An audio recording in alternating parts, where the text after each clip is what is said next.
ഐക്യജനാധിപത്യ മുന്നണി നാദാപുരത്തെ ജനങ്ങൾക്ക് മുമ്പിൽ സമർപ്പിച്ചിട്ടുള്ള പ്രിയപ്പെട്ട അഭിജിത്ത്. നിങ്ങൾ ജയിപ്പിച്ചു തരുമോ? വാക്കാണോ? ഉറപ്പാണോ? അഭിജിത്ത് നാദാപുരം വാക്ക് പറഞ്ഞ വാക്കാണ്. ഈ പ്രാവശ്യം UDF അധികാരത്തിൽ വരണം, അതാണ് മോഹം. വികസനം തന്നെ വരും, ഉറപ്പാണ്. നാദാപുരം മുരടിപ്പിൻ്റെ കാലം കഴിഞ്ഞ് തീർച്ചയായും നാദാപുരത്തിൻ്റെ ചരിത്രം മാറ്റിമറിച്ചുകൊണ്ട് KM അഭിജിത്ത് വമ്പിച്ച ഭൂരിപക്ഷത്തിൽ നാദാപുരത്തിൽ വിജയിക്കും. അഭിജിത്ത് തൂക്കും എന്നാണ് ഇവർ പറയുന്നത്. അഭിജിത്ത് തന്നെ പറഞ്ഞ പോലെ ഈ കൺവെൻഷനും കൂടെ കഴിയുമ്പോൾ ആത്മവിശ്വാസം ഇരട്ടിക്കുകയാണ്. അല്ല, ഈ നാദാപുരത്തെ ജനങ്ങളുടെ ചേർത്ത് നിർത്തൽ, അവരുടെ സ്നേഹവും ആ സ്നേഹത്തിൻ്റെയും ചേർത്ത് നിർത്തലിൻ്റെയും അതിനേക്കാൾ മുകളിലല്ല ഒരു വെയിലും ഒരു പ്രതികൂല കാലാവസ്ഥയും. നിങ്ങളുടെ സ്വപ്നയാത്രകൾ ഏതുമാവട്ടെ, ഒപ്പം ഞങ്ങളുണ്ട്. Air guide, travel and tours Nadapuram. Passport, air ticket, tour package, Hajj and Umrah. കൂടുതൽ വിവരങ്ങൾക്ക് ബന്ധപ്പെടുക 9539000666. വൻ ജനാവലി അണിനിരത്തിക്കൊണ്ട് നാദാപുരം നിയോജക മണ്ഡലം UDF കൺവെൻഷൻ ആവേശകരമായി. UDFിന്റെ കരുത്തനായ സ്ഥാനാർത്ഥി KM അഭിജിത്തിനു വേണ്ടി വോട്ടഭ്യർത്ഥനയുമായി മുൻനിര നേതാക്കളായ പാണക്കാട് സയ്യിദ് സാദിഖ് അലി ശിഹാബ് തങ്ങൾ, ഷാഫി പറമ്പിൽ MP എന്നിവരെത്തിയത് ജനങ്ങളെ കൂടുതൽ ആവേശം കൊള്ളിച്ചു.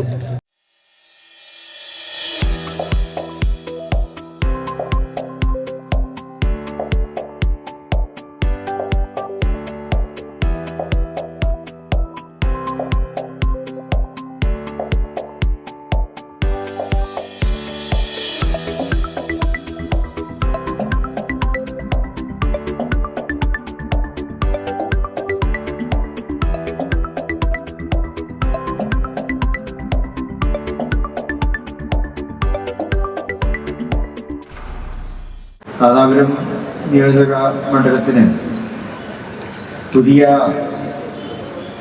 അരുണോദയങ്ങൾ സൃഷ്ടിക്കുന്നതിന് വേണ്ടി ഐക്യജനാധിപത്യ മുന്നണി നാദാപുരത്തെ ജനങ്ങൾക്ക് മുമ്പിൽ സമർപ്പിച്ചിട്ടുള്ള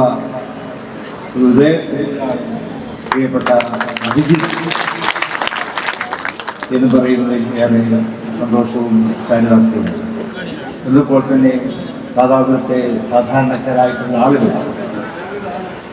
മത സൗഹാർദ്ദത്തിൻ്റെയും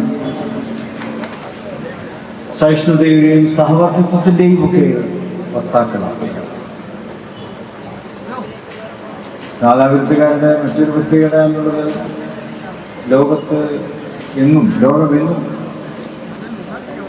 ചായ കുടിക്കാൻ ജനങ്ങളെ പ്രേരിപ്പിക്കുന്നത് കൂടിയാണ് നാദാപുരത്തുകാരുടെ. കൈപ്പത്തി ചിഹ്നത്തിൽ രേഖപ്പെടുത്തി വമ്പിച്ച ഭൂരിപക്ഷത്തോടെ അദ്ദേഹത്തെ തിരഞ്ഞെടുത്തായിട്ട് അത് നാദാപുരത്തിന് വേണ്ടി മാത്രമല്ല, അത് കേരളത്തിന് കൂടിയുള്ളതാണ്. കേരളത്തെ വീണ്ടെടുക്കുന്നതിന് കൂടിയുള്ളതാണ് നിങ്ങളുടെ ഓരോ വോട്ടും. സംസ്ഥാനത്തെ 140 നിയോജക മണ്ഡലങ്ങളിലെയും ജനങ്ങൾ ഇന്ന് കാത്തിരിക്കുന്നതാണ്. നമ്മൾ വിചാരിച്ചിരുന്നു ഒരാഴ്ച മുമ്പ് ഇലക്ഷൻ കമ്മീഷൻ നിയമസഭാ ഇലക്ഷൻ പ്രഖ്യാപിച്ചപ്പോൾ വളരെ പെട്ടെന്നായിപ്പോയി എന്ന് നമ്മളൊക്കെ ഒരു ആത്മവിലാപം നടത്തി. കാരണം സാധാരണ ഇലക്ഷനെ കുറിച്ച് നമുക്കിങ്ങനെ ആടിയും പാടിയും ഒക്കെയാണല്ലോ ഇലക്ഷൻ പ്രവർത്തനങ്ങളുമായി പോകേണ്ടത്. പക്ഷേ April 9 എന്ന് പറയുമ്പോൾ ആകെ 25 ദിവസമേ ഉണ്ടായിരുന്നു ഇലക്ഷൻ പ്രഖ്യാപിക്കുന്ന ആ സമയം. പക്ഷേ സാധാരണ ജനങ്ങളത് മാറ്റി ചിന്തിക്കുകയാണ് ചെയ്തത്. 25 ദിവസം കാത്തുനിന്നാൽ മതിയല്ലോ, നമുക്ക് കേരളത്തെ രക്ഷപ്പെടുത്തുവാൻ സാധിക്കുമല്ലോ എന്നാണ് കേരളത്തിലെ അപാരവൃദ്ധ ജനങ്ങൾ, എല്ലാവരും, യുവാക്കൾ, യുവതികൾ, മധ്യവയസ്കർ, തൊഴിലാളികൾ, വിദ്യാർത്ഥികൾ, ജീവിതത്തിന്റെ നാനാ തുറകളിലും പ്രവർത്തിക്കുന്നവർ, അവരെല്ലാവരുടെയും ആഗ്രഹം അത് തന്നെയാണ്. എൻ്റെ ഒരു സ്ഥാനാർത്ഥി എന്ന രീതിയിൽ എനിക്കുണ്ടായിരുന്ന ആത്മവിശ്വാസവും ധൈര്യവും ഇന്ന് ഈ കൺവെൻഷൻ കഴിയുമ്പോൾ, അല്ലെങ്കിൽ കൺവെൻഷൻ അതിന്റെ സമാപനത്തോട് അടുക്കുമ്പോൾ അത് ഉറച്ചു പറയാൻ ആഗ്രഹിക്കുന്നു. ഒരു 10 മടങ്ങ് വർദ്ധിച്ചിരിക്കുന്നു. അത്രമേൽ ധൈര്യം നൽകിയ പിന്തുണയ്ക്കുന്ന നിങ്ങളോട് ഹൃദയത്തോട് ചേർത്ത് നിർത്തിയുള്ള അഭിവാദ്യങ്ങൾ അർപ്പിക്കുന്നു. നന്ദി പറയുന്നില്ല, ഞാൻ നന്ദി പറയുന്നില്ല. ആ നന്ദി പറയാതെ ആ നന്ദി പ്രവർത്തിച്ച് കാണിക്കാൻ നിങ്ങൾക്കൊപ്പം ഉണ്ടാകുമെന്നുള്ള ഉറപ്പ് നൽകുകയാണ്. അവന്റെ കാര്യത്തിനല്ലാതെ മറ്റുള്ളവർക്ക് വേണ്ടി പോരാടി മർദ്ദനമേൽക്കേണ്ടി വന്ന ശരീരത്തിൽ ഒരു ഇഞ്ച് ബാക്കിയില്ല എന്നുള്ളതാണെങ്കിൽ ഈ കൺവെൻഷൻ കൂടി കഴിയുമ്പോ അദ്ദേഹത്തിന്റെ ഹൃദയത്തിൽ ഒരു ഇഞ്ച് ബാക്കിയില്ലെന്ന് പറയുന്നതിന്റെ കാരണം ഹൃദയം നാദാപുരം കൊണ്ട് നിറഞ്ഞിരിക്കുന്നു എന്നാണ് ഈ സംഗമം ഇവിടെ തെളിയിക്കുന്നത് എന്ന് നെഞ്ചിൽ കൈവച്ച് പറയാൻ സാധിക്കുന്നു. അങ്ങനെയുള്ള ഒരു കുട്ടി നമുക്കിടയിൽ സ്ഥാനാർത്ഥിയായി വന്നിട്ടുണ്ടെങ്കിൽ ഇപ്പൊ ഞാൻ പറയുന്നു, ഇവിടെ മത്സരം KM അഭിജിത്തും LDFന്റെ സ്ഥാനാർത്ഥിയും തമ്മിലല്ല, ഇവിടെ മത്സരം KM അഭിജിത്തും ഷാഫി പറമ്പിലും തമ്മിലാണ്. ഞാനത് പ്രഖ്യാപിക്കാൻ ആഗ്രഹിക്കുന്നു. ലോകസഭാ തെരഞ്ഞെടുപ്പിന്റെ ഭൂരിപക്ഷത്തെ പരാജയപ്പെടുത്തുന്ന ഒരു ഭൂരിപക്ഷം ഈ നാദാപുരത്തിന്റെ മണ്ണിൽ നിങ്ങൾ കൊടുക്കുവോ? നിങ്ങൾ ജയിപ്പിച്ചു തരുമോ? വാക്കാണോ? ഉറപ്പാണോ? അഭിജിത്തെ നാദാപുരം വാക്ക് പറഞ്ഞ വാക്കാണ് നാദാപുരത്തിന്റെ ചരിത്രം തിരുത്തി ഇതിനെ നമുക്ക് തിരികെ തരുന്ന ഒരു നേതാവായി, ഒരു പോരാളിയായി നമ്മുടെ മുമ്പിൽ മാറ്റും എന്നുള്ളത് നമ്മുടെ തീരുമാനമാണ്, അല്ലേ? നമ്മുടെ തീരുമാനമാണ്. കേരളമൊട്ടാകെ തിരഞ്ഞെടുപ്പ് ചൂടിലേക്ക് എത്തി നിൽക്കുമ്പോൾ ഒരുപാട് ആളുകളാണ് നാദാപുരത്തെ UDF കൺവെൻഷന് വേണ്ടി എത്തിയിരിക്കുന്നത്. നമുക്ക് ഓരോരുത്തരെയായി ചോദിച്ചറിയാം. ചേച്ചി, കൺവെൻഷന് വന്നതല്ലേ? അതെ. എന്താ പേര്? രാധ. രാധ, എവിടെ വീട്? കോടഞ്ചേരി. എന്ത് തോന്നുന്നു ഈ കൺവെൻഷനൊക്കെ വന്നു നോക്കുമ്പോൾ? ഈ പ്രാവശ്യം UDF അധികാരത്തിൽ വരണം, അതാണ് മോഹം. അത് നടക്കണമെന്ന് അഭിമാനത്തോട് പറയാൻ ആഗ്രഹിക്കുന്നു. UDF അച്ഛനും വലിയച്ഛനും ഒക്കെ അത് തന്നെ മരിക്കുന്നവരെ നിലനിർത്തണമെന്നുണ്ട്.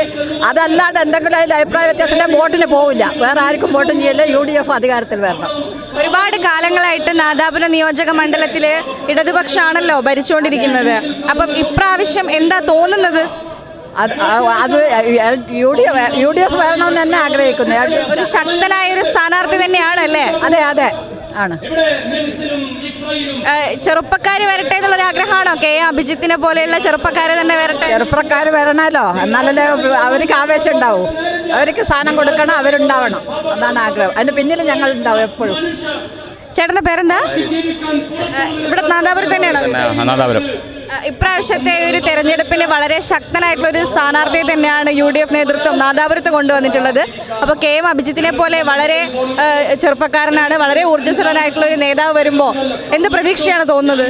വികസനം തന്നെ വരും, ഉറപ്പാണ്. നാദാപുരം മുരടിപ്പിൻ്റെ കാലം കഴിഞ്ഞ് അഭിജിത്തിനെ കൊണ്ട് സംബന്ധിച്ച് പറയുകയാണെങ്കിൽ നല്ല വ്യക്തിത്വമാണ്. കേസ് കൂടി ഒരുപാട് മർദ്ദനങ്ങളൊക്കെ ഏറ്റുവാങ്ങി പീഡനങ്ങളൊക്കെ സഹിച്ച് നല്ല പക്കം ഇതൊക്കെ വന്ന ആളാണ്. അപ്പോൾ ഷാഫി പറമ്പിലൊക്കെ ഫാനാണോ? ഓ, ഷാഫി പറമ്പിൽ നമ്മൾ ജയിപ്പിച്ച് വിട്ടതല്ലേ. അപ്പോൾ അതേപോലെയുള്ള ചെറുപ്പക്കാർ വരട്ടെ എന്നുള്ള. ഓ, ഷാഫി ചേർത്ത് പിടിക്കുന്ന പോലെ തന്നെ അഭിജിത്ത് നമ്മളെല്ലാം ചേർത്ത് പിടിക്കുന്നുണ്ട്. ഏതുകൊണ്ടും നല്ല വ്യക്തി. തെരഞ്ഞെടുപ്പ് അടുത്തുകൊണ്ടിരിക്കുകയാണ്, അതിൻ്റെതായ തിരക്കുകളുണ്ട്, അതിൻ്റെതായ ചൂട് പിടിച്ച ഓട്ടത്തിലാണ് നേതാക്കന്മാരെന്നൊക്കെ അറിയാം. ഇപ്പോൾ മോഹനേട്ടൻ എന്താണ് പറയാനുള്ളത്? നാദാപുരം നിയോജക മണ്ഡലം ഒരു മാറ്റത്തിന് വേണ്ടി കൊതിക്കുകയാണ്. ആ മാറ്റം ഈ തെരഞ്ഞെടുപ്പോടെ ഉണ്ടാവും എന്നുള്ള കാര്യം തീർച്ചയാണ്. നാദാപുരത്ത് ഏറെക്കാലമായി ജനപ്രതിനിധിയായി നിൽക്കുന്ന CPയുടെ ജനപ്രതിനിധി നാദാപുരത്ത് തിരിഞ്ഞു നോക്കാറില്ല. MLA ആയി മത്സരിക്കുമ്പോൾ ഇവിടെ വരികയും പിന്നീട് കല്യാണ വീടുകളിലും മരിച്ച വീടുകളിലും മാത്രം പോവുകയും വികസന കാര്യത്തിൽ ശ്രദ്ധിക്കാതിരിക്കുകയും ചെയ്ത സാഹചര്യത്തിൽ നാദാപുരത്ത് മാറ്റത്തിന് വേണ്ടിയുള്ള ജനങ്ങളുടെ ത്വര അത് ഈ അഭിജിത്ത് KM അഭിജിത്ത് എന്ന് പറയുന്ന ചെറുപ്പക്കാരനിലൂടെ അലയടിക്കുകയാണ്. KM അഭിജിത്ത് സ്ഥാനാർത്ഥി ആയതോടുകൂടി നാദാപുരത്തിൻ്റെ മലയോര മേഖല മുഴുവനായും ഇളകി കഴിഞ്ഞിരിക്കുകയാണ്. യുവജനങ്ങളും വയോജനങ്ങളും ഉൾപ്പെടെയുള്ള വനിതകളും ഉൾപ്പെടെയുള്ള നാദാപുരം നിയോജക മണ്ഡലത്തിലെ വോട്ടർമാർ ഐക്യജനാധിപത്യ മുന്നണിയുടെ സ്ഥാനാർത്ഥിയെ നെഞ്ചിലേറ്റിക്കൊണ്ടുള്ള പ്രവർത്തനങ്ങളാണ് നടന്നുകൊണ്ടിരിക്കുന്നത്. അതിൻ്റെ അലയൊലികൾ നാദാപുരം മേഖലയിൽ അങ്ങോളം ഇങ്ങോളം കാണുന്നുണ്ട്. ഇത്തവണ ഈ ഇടതുപക്ഷ ജനാധിപത്യ മുന്നണിയെ ചവിട്ടിപ്പുറത്താക്കാനുള്ള തീരുമാനവുമായി ജനങ്ങൾ രംഗത്തിറങ്ങിയിട്ടുണ്ട് എന്നാണ് പറയാനുള്ളത്. കുറേ കാലങ്ങളായി നാദാപുരം നിയോജക മണ്ഡലം ഇടതുപക്ഷത്തിൻ്റെ ഒരു കീഴിലാണ്. അപ്പം ഇപ്രാവശ്യം അതിന് കണക്കാക്കിയിട്ടുള്ള എന്തൊക്കെ മുന്നൊരുക്കങ്ങളാണ് UDF നേതൃത്വം ഒരുക്കിയിട്ടുള്ളത്? മുന്നൊരുക്കങ്ങൾ ഞങ്ങളുടെ പഞ്ചായത്ത് തല കൺവെൻഷനുകൾ നാളെ കൊണ്ട് അവസാനിക്കും. തുടർന്നങ്ങോട്ട് ഒറ്റ ദിവസം കൊണ്ട് നാദാപുരം നിയോജകത്തിലെ മുഴുവൻ ബൂത്ത് തല കൺവെൻഷനുകളും കഴിയുന്നതോടുകൂടി കോൺഗ്രസിൻ്റെയും ലീഗിൻ്റെയും മറ്റ് ഘടകകക്ഷികളുടെയും നേതാക്കന്മാരൊക്കെ തന്നെ തെരഞ്ഞെടുപ്പ് പ്രവർത്തനത്തിന് വേണ്ടി ഇറങ്ങുകയാണ്. 2 ദിവസം കൊണ്ട് നാദാപുരം മേഖല തെരഞ്ഞെടുപ്പ് പ്രവർത്തനങ്ങളുടെ ഭാഗമായി ഇറങ്ങിത്തുടങ്ങും. ആ 2 ദിവസത്തോടുകൂടി തെരഞ്ഞെടുപ്പ് പ്രവർത്തനങ്ങൾ UDFിൻ്റെ പ്രവർത്തനങ്ങൾ പൂർത്തിയാവും. കവിലുംപാറ കോൺഗ്രസ് ബ്ലോക്ക് പ്രസിഡന്റാണ്. സാറിന്റെ പേര്? ജമാൽ കോരങ്കോട്ട്. എങ്ങനെയാ, എന്ത് തോന്നുന്നു ഒരു തെരഞ്ഞെടുപ്പ് കൺവെൻഷനിലൊക്കെ എടുത്തു നിൽക്കുമ്പോൾ? മറ്റുള്ള തെരഞ്ഞെടുപ്പിനെ അപേക്ഷിച്ച് നാദാപുരം നിയോജക മണ്ഡലം അമിതമായ പ്രതീക്ഷയിലാണ്. കാരണം എന്ന് വെച്ചാൽ കഴിഞ്ഞ കാലത്ത് 5 പതിറ്റാണ്ടായി ഇവിടെ ഒരു MLA CPIൻ്റെ MLA പോയിരുന്നത്. ഒരു കാര്യം നാട്ടിൽ ചെയ്തില്ല എന്ന് യാഥാർത്ഥ്യമാണ്. അത് ജനങ്ങൾ മനസ്സിലാക്കിയിട്ടുണ്ട്. അതെനിക്കൊന്ന് ഇടതുപക്ഷത്തിൻ്റെ ആളുകൾക്ക് പോലും ആ ചിന്തയുണ്ട്. കാരണം ഒന്നിനും കൊള്ളാത്ത ഒരു MLA. കാരണം അദ്ദേഹം ഒരു സാധു മനുഷ്യനായിരുന്നു. പക്ഷേ നിയമസഭയിൽ പോലും ഒരു അക്ഷരം പോലും ഉണ്ടാത്ത GK വിജയൻ കഴിഞ്ഞ കാലത്തുണ്ടായിരുന്നു. അതിനൊരു മാറ്റമുണ്ടാകണമെന്ന് ഇവിടുത്തെ ജനങ്ങൾ ആഗ്രഹിക്കുന്നു. അതുകൊണ്ട് തന്നെ കോൺഗ്രസ് കഴിഞ്ഞ കാലത്തൊക്കെ നല്ല പ്രമുഖന്മാർ ഇവിടെ നിർത്തിയിട്ടുണ്ട്. ഇപ്രാവശ്യം ചെറുപ്പക്കാരനായ എല്ലാവർക്കും അനുയോജ്യമായി എല്ലാ മേഖല ഈ പ്രദേശവുമായി നേരത്തെ യൂത്ത് കോൺഗ്രസിലൂടെ KSUയിലൂടെ ഒക്കെ പുറത്തെടുത്ത് സജീവ സാന്നിധ്യമുള്ള ഒരു വ്യക്തിത്വമായ അഭിജിത്തിനെയാണ് നമ്മൾ നിർത്തിയിട്ടുള്ളത്. ജലം ഏറ്റെടുത്ത് കഴിഞ്ഞു. കാരണം ഇന്നലെ മുതൽ ഞങ്ങൾ ഏകദേശം പഞ്ചായത്തുകൾ കവർ ചെയ്ത് കഴിഞ്ഞിട്ടുണ്ട്. ഇന്ന് മുതൽ സ്റ്റാർട്ടിയാണ്. ഇതിപ്പോൾ നിയോജകമണ്ഡലം കമ്മിറ്റി വരികയാണ്. ഏതായിരുന്നാലും നാദാപുരം ചുരുങ്ങിയത് 10,000 വോട്ട് ഭൂരിപക്ഷങ്ങൾ വിജയിക്കുമെന്ന പ്രതീക്ഷയിലാണ്. മാത്രം ജനമായി തയ്യാറാണ്. എന്നാ ചേച്ചിയുടെ പേര്? ദീപ. വീട് നാദാപുരം തന്നെയാണ്. അതെ അതെ. കൺവെൻഷൻ വന്നതായിരിക്കും അല്ലേ? എന്ത് തോന്നുന്നു? തിരക്കും, കുറേ ആളുകളുണ്ട്, ഒരുപാട് കുട്ടികളെയും കൊണ്ട് ഒരുപാട് രക്ഷിതാക്കളൊക്കെ എത്തിയിട്ടുണ്ട്. അപ്പോൾ എന്ത് തോന്നുന്നു? നല്ലൊരു ഭരണാധികാരി വരട്ടെ, അതേ നമുക്ക് പറയാനുള്ളൂ. എന്തൊക്കെയും പ്രതീക്ഷകളുണ്ടോ? പ്രതീക്ഷകളാണല്ലോ മുന്നോട്ട് നയിക്കുന്നത്. അപ്പോൾ ഒരുപാട് വികസനങ്ങളൊക്കെ സ്വപ്നം കാണുന്നുണ്ട്. അതാണല്ലോ നമ്മൾ ഭരണാധികാരിയെ കൊണ്ട് ഉദ്ദേശിക്കുന്നത്. അപ്പോൾ അത് ചെയ്യാൻ കഴിയട്ടെ എന്ന് ആശംസിക്കുന്നു. നല്ലൊരു മാറ്റം വരട്ടെ അല്ലേ? മാറ്റം വരട്ടെ. നിങ്ങൾ KM അഭിജിത്തിന്റെ ഫാനാണോ? അപ്പോൾ തീർച്ചയായും ഒരു യുവാവ് അല്ലേ, ഒരു ജനപ്രതിനിധിയായിട്ട് വരുന്ന സമയത്ത് നമ്മളെ പോലെയുള്ള ചെറുപ്പക്കാർക്ക് ഒരുപാട് പ്രതീക്ഷകളുണ്ടാവും. അപ്പോൾ എന്താ തോന്നുന്നത് നിങ്ങൾക്ക്? തീർച്ചയായും നാദാപുരത്തിൻ്റെ ചരിത്രം മാറ്റിമറിച്ചുകൊണ്ട് KM അഭിജിത്ത് വമ്പിച്ച ഭൂരിപക്ഷത്തിൽ നാദാപുരത്തിൽ വിജയിക്കും. എന്തുകൊണ്ടെന്നാൽ കാലങ്ങളായിട്ട് CPM യുവത്വ വരട്ടെ, യുവത തുടരട്ടെ എന്നൊക്കെ വെറുതെ പായ്വാക്കുകളായിട്ട് പറയാണ്. UDF അത് പ്രാബല്യത്തിൽ കാണിച്ചു കൊടുക്കുകയാണ്. അതിപ്പോൾ ഷാഫി പറമ്പിലായാലും അതുപോലെ തന്നെയുള്ള മുസ്ലിം ലീഗിൻ്റെ PK ഫിറോസ്, ഫാത്തിമ തഹ്ലിയ, അത്തരത്തിലുള്ള യുവതയ്ക്ക് പ്രാധാന്യം കൊടുത്തുകൊണ്ട് നാദാപുരത്തിൻ്റെ മണ്ണിലും യുവതയുടെ പ്രാധാന്യമായ KM അഭിജിത്ത് KSUയിലും അതേപോലെ തന്നെ യൂത്ത് കോൺഗ്രസിലൊക്കെ മിന്നും പ്രകടനം കാഴ്ചവെച്ച ഒരാളാണ് നമ്മളുടെ സ്ഥാനാർത്ഥി. അതുകൊണ്ട് തന്നെ നല്ല ആത്മവിശ്വാസമുണ്ട്. നാദാപുരത്തിൻ്റെ ജനങ്ങൾ, പ്രത്യേകിച്ച് നാദാപുരത്തിൻ്റെ യുവത KM അഭിജിത്തിനെ നെഞ്ചിലേറ്റും നല്ല ഭൂരിപക്ഷത്തിൽ വിജയിക്കും. കുറേ സമയം വന്നിട്ട്? എന്താ പേര് എല്ലാവരുടെയും? എൻ്റെ പേര് ഫാത്തിമ ബീവി. കുറച്ച് സമയമായി. പേരെന്താണ്? ഷായിന. സജ്ന. എന്ത് തോന്നുന്നു, ഇത്തവണ നാദാപുരത്ത് വളരെ ശക്തനായിട്ടുള്ളൊരു സ്ഥാനാർത്ഥിയാണ് KM അഭിജിത്ത്? എനിക്ക് തോന്നുന്നത് KM അഭിജിത്ത് എന്തായാലും നേടിയിരിക്കും എന്നുള്ളത് ഉറപ്പാണ്. അപ്പം എന്തായാലും ആ ഒരു വീറും വാശിയൊക്കെ ഇത്തവണ ഉണ്ട്. ഓക്കെ ഉണ്ട്, തീർച്ചയായിട്ടും. പിന്നെ ശരി, താങ്ക് യു. വെയിലത്ത് വരുന്നതിൻ്റെ കാരണം അഭിജിത്ത് ഇപ്രാവശ്യം തൂക്കും അല്ലേ? അഭിജിത്ത് തൂക്കും എന്നാണ് ഇവർ പറയുന്നത്. അപ്പൊ നമുക്ക് കാത്തിരുന്ന് കാണാം അല്ലേ?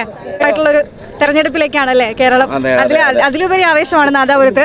അപ്പൊ സാറിന് എന്താണ് പറയാനുള്ളത്? അല്ല, അത് അഭിജിത്തിനെ നാദാപുരത്തെ ജനത ഏറ്റെടുത്ത് കഴിഞ്ഞു എന്നുള്ളതാണ്. അഭിജിത്ത് തന്നെ പറഞ്ഞ പോലെ ഈ കൺവെൻഷനും കൂടെ കഴിയുമ്പോൾ ആത്മവിശ്വാസം ഇരട്ടിക്കുകയാണ്. പക്ഷെ അതൊട്ടും ആത്മവിശ്വാസം അമിതമാവാതെ നന്നായി ജോലി ചെയ്ത് ഓരോ വീട്ടിലും എത്തി ഈ തെരഞ്ഞെടുപ്പ് UDF ജയിക്കേണ്ടതും നാദാപുരം വീണ്ടെടുക്കേണ്ടതിൻ്റെ ആവശ്യകതയൊക്കെ പറഞ്ഞ് ബോധ്യപ്പെടുത്തി തന്നെ നല്ല വോട്ടിന് ഞങ്ങൾക്ക് ജയിക്കാൻ കഴിയും. എന്തൊക്കെയാണ് മുന്നൊരുക്കങ്ങൾ? ഇല്ല, ഇപ്പോൾ പ്രവർത്തനങ്ങൾ ഇപ്പോൾ കൺവെൻഷനായി, പക്ഷേ ഓൾറെഡി ഇവിടുത്തെ കാര്യങ്ങളെല്ലാം ഇറങ്ങിയിരുന്നു. ഇന്നിപ്പോൾ തങ്ങളൊക്കെ വന്നതോടുകൂടി അതിന് വേഗം വർദ്ധിക്കും, അതിന് കൂടുതൽ ഇടപെടലുകൾ വർദ്ധിക്കും. ഇനി നേരെ താഴെ തട്ടുള്ള പ്രവർത്തനങ്ങളിലേക്ക് കിടക്കുകയാണ്. പരമാവധി ആളുകളെ സ്ഥാനാർത്ഥി നേരിട്ട് കാണാൻ ശ്രമിക്കും. ഇവിടുത്തെ വികസന പ്രശ്നങ്ങൾ, ഇവിടുത്തെ കാര്യങ്ങൾ, ആവശ്യങ്ങളെല്ലാം കൃത്യമായി മനസ്സിലാക്കി ഇടപെടാൻ കഴിയാവുന്ന ഒരു സാരഥിയാണ് അഭിജിത്ത്. അപ്പോൾ ഇത് കാണുമ്പോൾ നിങ്ങൾക്കും തോന്നിയിട്ടുണ്ടാവും അഭിജിത്തിനെ നാദാപുരം ഏറ്റെടുത്ത് കഴിഞ്ഞു. ഒരു പ്രയാസങ്ങളുണ്ട്, അതിൻ്റെ ഇടയിൽ എങ്ങനെ പോകുന്നു ഈ പ്രചാരണങ്ങളൊക്കെ? അല്ല, ഈ നാദാപുരത്തെ ജനങ്ങളുടെ ചേർത്ത് നിർത്തൽ, അവരുടെ സ്നേഹവും, ആ സ്നേഹത്തിൻ്റെയും ചേർത്ത് നിർത്തലിൻ്റെയും അതിനേക്കാൾ മുകളിലല്ല ഒരു വെയിലും ഒരു പ്രതികൂല കാലാവസ്ഥയും. ഈ സ്നേഹവും ഈ ഊർജ്ജവും ഇത് നാദാപുരം നാട് മുഴുവൻ, കേരളം മുഴുവൻ ജനങ്ങൾ കേരളത്തിലൊരു മാറ്റത്തിന് ആഗ്രഹിക്കുമ്പോൾ ആ മാറ്റത്തിനൊത്ത് കോഴിക്കോട് ജില്ലയിൽ നാദാപുരം ഉണ്ടാകുമെന്നുള്ള ഉറപ്പാണ് ഈ ജനങ്ങളുടെ സ്നേഹപ്രകടനം. ആ പ്രകടനത്തിനപ്പുറത്തേക്ക് മറ്റ് കാലാവസ്ഥ ഒരു വെല്ലുവിളിയല്ല. നാദാപുരത്ത് ഒരു യുവതരംഗം എന്ന് പറയുമ്പോൾ പ്രത്യേകിച്ച് ഇവിടുത്തെ യുവത്വം വളരെയധികം പ്രതീക്ഷയാണ് താങ്കളിലേക്ക് നൽകുന്നത്. അതിനെക്കുറിച്ച് എന്താണ് പറയാനുള്ളത്? അല്ല, ഈ നാട്ടിൽ ഓരോരുത്തരും കഴിഞ്ഞ 55 വർഷക്കാലത്തെ വികസന മുരടിപ്പ് ഓരോ മേഖലയിലും പ്രകടമാണ്. നിങ്ങൾ വിദ്യാഭ്യാസ മേഖല നോക്കൂ. ഈ നാദാപുരത്തിൻ്റെ വിദ്യാഭ്യാസ രംഗത്ത് എന്തെങ്കിലും ഒരു മുന്നേറ്റം ഉണ്ടാക്കാൻ സാധിച്ചോ? കേരളത്തിലെയും ഇന്ത്യയിലെയും വിദ്യാർത്ഥികൾ പുറത്തേക്ക് പഠിക്കാൻ പോകുന്ന ഇടങ്ങളിൽ ഏറ്റവും കൂടുതൽ വിദ്യാർത്ഥികൾ ഉള്ള ഇടമാണ് നമ്മളുടെ ഇടം. പുറത്തെ സർവകലാശാലകളിൽ മുഴുവൻ ഏറ്റവും കൂടുതൽ ആളുകളുള്ള വടകരയിലെ നാദാപുരത്തേക്കുള്ള കുട്ടികളാണ്. എന്നാൽ ഈ വിദ്യാർത്ഥികൾക്ക് അതിനനുസരിച്ചൊരു സാധ്യതയോ സൗകര്യമോ ഈ നാട്ടിൽ ഒരുക്കാൻ ഈ 55 വർഷക്കാലത്തെ ഭരണത്തിന് സാധിച്ചോ? MLAക്ക് സാധിച്ചോ? ഇവിടെ ഒരു ഗവൺമെൻറ് കോളേജ്, ആ ഗവൺമെൻറ് കോളേജ് കൊണ്ടുവരുന്നത് ഉമ്മൻചാണ്ടി സാറിൻ്റെ കാലത്ത് ശ്രീ അബ്ദുൾ റബ്ബ് കേരളത്തിൻ്റെ വിദ്യാഭ്യാസ മന്ത്രിയായിരിക്കുന്ന ഘട്ടത്തിലാണ്. അത് നാദാപുരത്തെ UDF നേതാക്കളുടെ ഇച്ഛാശക്തിയുടെ ഭാഗമായി, സംസ്ഥാന പോളിസിയുടെ ഭാഗമായി വന്നു. അല്ലാതെ ആ കോളേജിനെ വീണ്ടും മുന്നോട്ട് കൊണ്ടുപോകാൻ, കോഴ്സുകൾ കൊണ്ടുവരാൻ, നാട്ടിലെ വിദ്യാർത്ഥികൾക്ക് ഗുണകരമാക്കാൻ എന്തെങ്കിലും നടപടി സ്വീകരിക്കപ്പെട്ടോ? നേരത്തെ സൂചിപ്പിച്ചു സൂപിക്ക, ഇവിടെ കുറ്റ്യാടി തേങ്ങ കേരളത്തിലെ ഏറ്റവും വലിയ, ഇന്ത്യയിലെ ഏറ്റവും വലിയ തേങ്ങകൾ അല്ലെങ്കിൽ ഉൽപ്പാദനക്ഷമതയുള്ള വൃക്ഷങ്ങളിലൊന്ന് കുറ്റ്യാടി തേങ്ങയാണ്. ആ കുറ്റ്യാടി തേങ്ങയാണ് പലയിടങ്ങളിലും വിത്തായി സ്വീകരിക്കപ്പെടുന്നത്. ആ കുറ്റ്യാടി തേങ്ങ എന്ന് പറയുന്നത് നാദാപുരത്താണ്. കാവിലും പാറയും മരുതോങ്കരയും ഒക്കെയായിട്ട് വ്യാപിച്ച് കിടക്കുന്ന കുറ്റ്യാടി തേങ്ങയുടെ ആ ഒരു സംവിധാനത്തെ, ആ ഒരു ഉൽപ്പന്നത്തെ മാർക്കറ്റ് ചെയ്യാൻ പോയിട്ട് അതുമായി ബന്ധപ്പെട്ട കർഷകർക്ക് അവരെ ചേർത്ത് പിടിക്കാൻ പോലും ഇത് സാധിക്കാത്തൊരു ഭരണകൂടം. വിലങ്ങാട്ടേക്ക് പോയാൽ ചൂരൽമല മുണ്ടക്കൈയെ പോലെ തന്നെ വിലങ്ങാട്ടും വലിയൊരു പ്രതിസന്ധി ഉണ്ടായില്ലേ? എത്ര വീടുകൾ നഷ്ടപ്പെട്ടു? ജീവഹാനി ഉണ്ടായിട്ടില്ല എന്ന് മാത്രമേ ഉള്ളൂ. ഒരാൾ മരണപ്പെട്ടു, ബാക്കിയുള്ള ആളുകൾ മരണപ്പെടാതെ മാറിയത് കൊണ്ട് ജീവൻ രക്ഷപ്പെട്ടു. ആ മനുഷ്യർക്ക് എല്ലാം നഷ്ടപ്പെട്ടു പോയി. ഇതുവരെ അവരെ ചേർത്ത് പിടിക്കാൻ ഈ ഭരണത്തിന് സാധിച്ചില്ല. ആ ജനങ്ങളോട് മുഖം തിരിച്ചു നിൽക്കുന്നു. ഇനി നോക്കൂ നിങ്ങൾ, ഇന്ത്യയിലെ കേരളത്തിലെ ഏറ്റവും കൂടുതൽ പ്രവാസി സഹോദരങ്ങളുള്ള നാടാണ് നമ്മളുടെ ഈ നാട്. ഏറ്റവും കൂടുതൽ പ്രവാസികൾ, അവർ പ്രവാസ ജീവിതം തിരഞ്ഞെടുക്കുന്നത് നാടിനെയും വീടിനെയും വിട്ടുപോകാൻ ഇഷ്ടപ്പെട്ടിട്ടല്ല, മറിച്ച് മാന്യമായി ജീവിക്കാൻ ഒരു തൊഴിൽ തേടി പോകുന്ന ആളുകളാണ്. ആ പ്രവാസികൾക്ക് അവരുടെ ക്ഷേമത്തിനോ എന്തെങ്കിലും ഒരു പദ്ധതി ആവിഷ്കരിക്കാനോ നടപ്പിലാക്കാനോ ഈ ഭരണത്തിനും സാധിച്ചിട്ടില്ല. ഇവിടുത്തെ MLA ഉൾപ്പെടെ അതിനുവേണ്ടിയുള്ള ഇടപെടൽ നടത്താനും സാധിച്ചില്ല. അങ്ങനെ സർവ്വ മേഖലകളിലും ഇവിടെ ദുരിതമാണ്. ഏറ്റവും മികച്ച കായികക്ഷമതയുള്ള കായിക രംഗത്തെ താരങ്ങളെ ഉണ്ടാക്കിയെടുക്കാൻ സാധിക്കുന്ന ഇടമാണ് നമ്മുടെ ഇടം. മറിച്ച് അങ്ങനെയൊരു സാധ്യതയോ, അപ്പോൾ കായിക രംഗത്തിന് വേണ്ടി എന്തെങ്കിലും ചെയ്യാൻ ഇവിടുത്തെ പഞ്ചായത്തുകൾ, ഇപ്പോൾ നാദാപുരത്ത് നമ്മൾ നിൽക്കുമ്പോൾ നാദാപുരത്ത് പോലും പഞ്ചായത്ത് മുൻകൈയെടുത്തൊരു ഇൻഡോർ സ്റ്റേഡിയം ഉണ്ട്. അതിനപ്പുറത്തേക്കോ നാദാപുരത്ത് ഒരു മികച്ച കളി സൗകര്യം ഉണ്ടാക്കാനോ കളിസ്ഥലം ഉണ്ടാക്കാനോ സാധിച്ചോ? അങ്ങനെ എല്ലാ മേഖലകളിലും വലിയ തകർച്ച നേരിടുമ്പോൾ ചെറുപ്പക്കാരും യുവത്വവും മാത്രമല്ല, ഓരോ കർഷകരും, ചെറുപ്പക്കാരും, സ്ത്രീകളും, കച്ചവടക്കാരും ഉൾപ്പെടെ സർവ്വജനങ്ങളും ഇത്തവണ UDFൻ്റെ കൂടെ നിൽക്കും. അത് തന്നെയാണ് വിജയപ്രതീക്ഷ 100 അല്ല 110% ഉയർത്താൻ ഞങ്ങളൊക്കെ പ്രേരിപ്പിക്കുന്നത്.